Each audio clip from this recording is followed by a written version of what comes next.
कासावीस होतोयस ना? कधी होणार, कधी मिळणार, हा प्रश्न आतून पोखरतोय ना.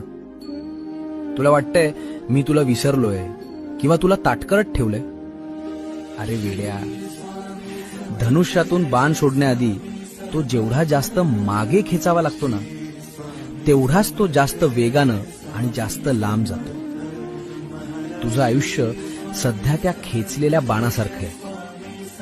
तुला जो हा त्रास होतोय तो तुला मागे खेचण्यासाठी नाही, तर तुला सर्वात मोठी झेप घेण्यासाठी तयार करतोय.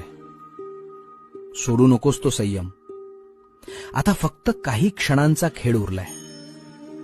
ज्या क्षणी मी ही दोरी सोडेन ना, त्या क्षणी तू थेट यशाच्या शिखरावर असशील. लोक बघतच राहतील की हा इतका लांब पोहोचला कसा. तयार राहा. टार्गेट समोरच आहे. नेम चुकत नाही. वेळ माझी.